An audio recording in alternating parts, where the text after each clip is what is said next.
All right, we're going to take a look at the top 5 teams and the top 5 team synergies. And I just want to thank everyone who liked last month's video. And we're going to switch it up a little bit because there's 4 major game modes in this game. There's Arena, there is Raids, there's Blitz, and there's Alliance Wars. And the thing about Arena and Raid is that you really can mix and match teams. It's kind of nice. There's a lot of opportunity to theory craft. So I just want to blanket state a couple things is that pretty much Ultron in any team is going to be the best team. Pretty much all teams that have Ultron are going to be the best. And then as far as Arena goes, it's kind of about power couples. And so I just want to say that the best power couple currently in the game right now goes to Phoenix and Colossus. And then the second best power couple is going to go to Magneto and Juggernaut. And then the third best power couple is going to go to Nick Fury and Shield Security. And then we're talking about the legendary character with its corresponding tank. Fine. I will just get that out of the way. And then you can play around with those teams. Usually it's Ultron and 2 power couples, or Ultron, a power couple with some sort of support like Falcon or Vision. There's tons of different ways. Pretty much all teams are beatable in Arena right now, so you can win on offense. Not a lot of things hold, and that's just the way. Now let's talk about Raids just real quick. And now in U6, the BK team, or the best Kree team, it's kind of a joke because Minerva is the only Kree on this team, is right here. And that works great on U6. I think when you get it a little bit over 200,000, you can go through the entire U6. I put this on autoplay. Now, going into U7, we're going to get new teams. And the interesting thing about the Raid in U7, I'm going to say probably some combination of the Phoenix team, which is very strange because Phoenix, you have to pay every time she dies. I mean, when the summon dies, it doesn't come around, but probably some combination of Phoenix, Storm, Colossus, maybe Ultron, and Minerva is going to be the best team in Ultimate 7. We'll see.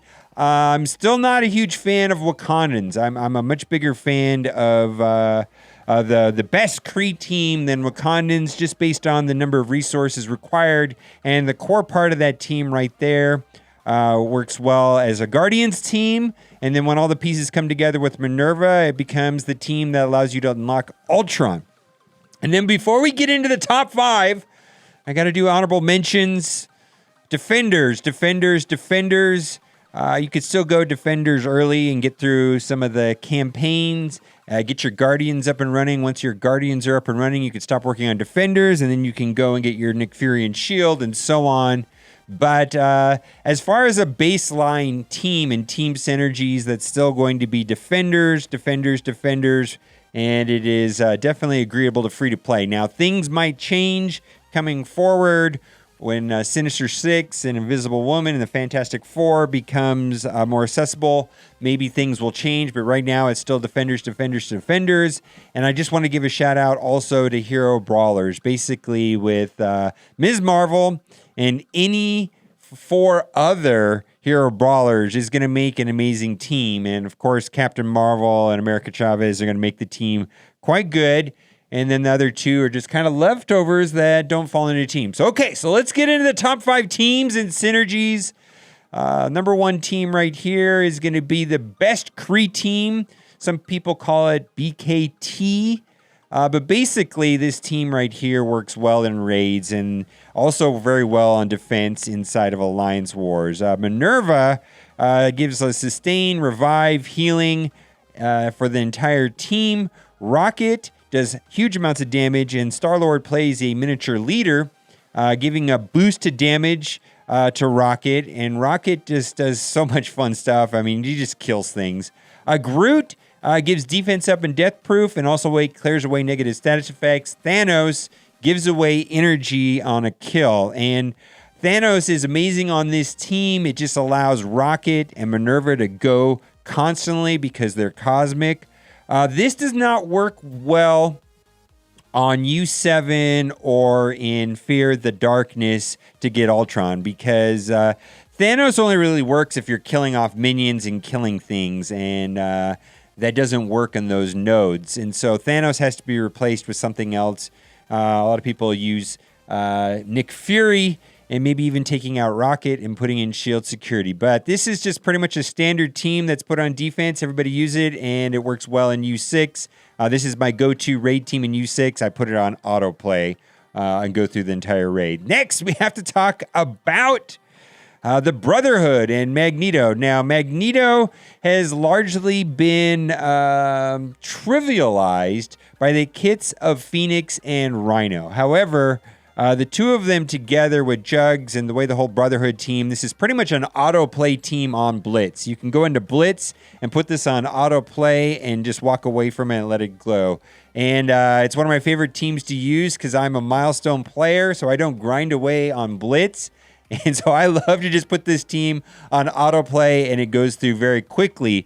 Next on the list, we have to talk about S.H.I.E.L.D. Now, S.H.I.E.L.D. easily is the best rounded team in the entire game. If we look at aggregate in every single game mode, S.H.I.E.L.D. has probably one of the highest effectiveness and uses in all game modes, but not the best in any of them at this point. And it mostly has to do with a lot of sustain and healings and revives and constant giving of positive effects. And Brotherhood is pretty much a counter to S.H.I.E.L.D. Now, I don't like playing this team because it's just a lot of animations, a lot of shooing, and it takes a long time for it to play out.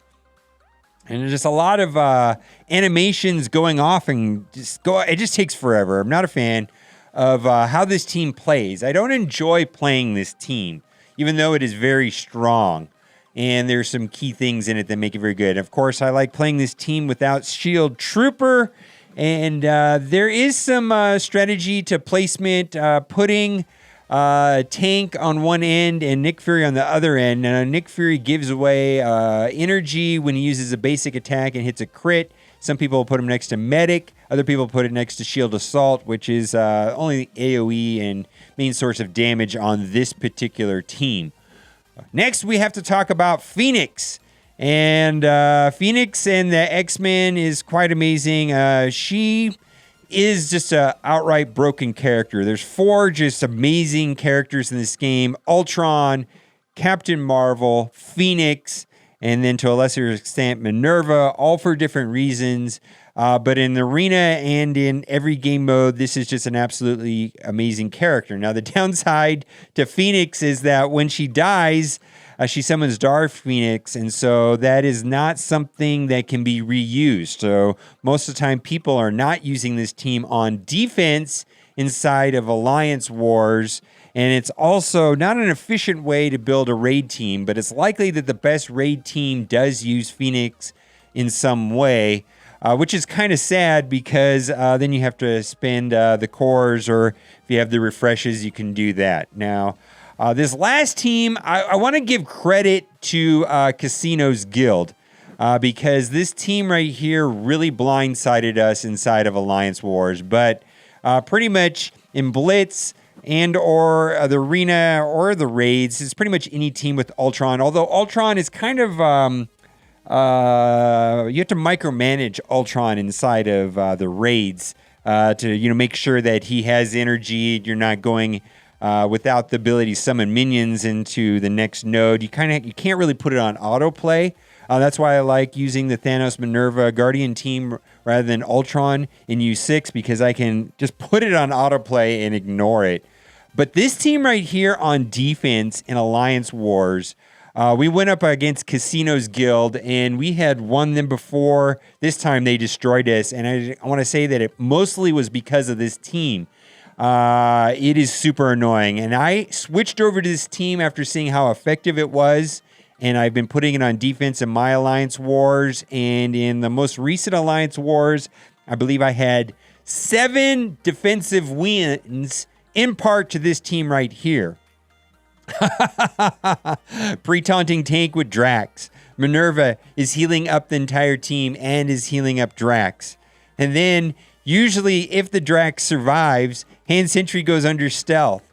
And then by then, Ultron is summoning a ton of minions. Chaos ensues. Doctor Strange is there to flip all the buffs and revive and heal. My goodness, it's just a super annoying team to play against. I would suggest looking into this team right here. Like I said, we got just destroyed by this team and going up against Casino's Guild, and I've started using it. I've been liking the results quite a bit. Other character I just want to mention is that on defense in Alliance Wars, there's pretty much any team with Captain Marvel and the higher power Captain Marvel. A 75k power Captain Marvel can take out a 200k power Wakandan team. It's just a very effective character put on defense. And I've seen a lot of people putting Captain Marvel inside of their Ultron team, which I think is an interesting idea as well. Okay, so my 5 favorite teams are the best Kree team, Brotherhood, Shield, any Ultron team, and then X-Men with Phoenix. And I gotta say, stay tuned for next month's list because we will have Invisible Woman, and then we'll be able to answer the question on which team is going to be better on offense in Alliance Wars. Is it going to be Power Armor, or is it going to be this new Invisible Woman? I gotta say, Namor looks very good on offense in Alliance War. I've used him. Okay, well now it's time for the giveaway. I really hope you liked this video today because if you did, you are in luck. For every single person that likes this video, you will be getting for free in your account an 8-star Uncle Ben. This is not a scam. Yeah. What are your thoughts about this? About Spider-Man leaving the MCU? I gotta tell you, I was kind of hoping to see Deadpool and Spider-Man in the same movie. And I don't know. I know that the Fox thing with Disney is still under works, and Disney really hasn't started making X-Men or Fantastic Four or even Deadpool movies. But now with the departure of Spider-Man, yes, we'll get an opportunity to get some cool Spider-Man movies, maybe perhaps with Carnage and Venom. Spider-Man and Venom teaming up against Carnage. I mean, we could see that, but I kind of wanted to see Spider-Man with Deadpool for some reason. Maybe it's just me. I just think the banter would be amazing. What do you think? All right, guys, thanks for watching and keep on gaming.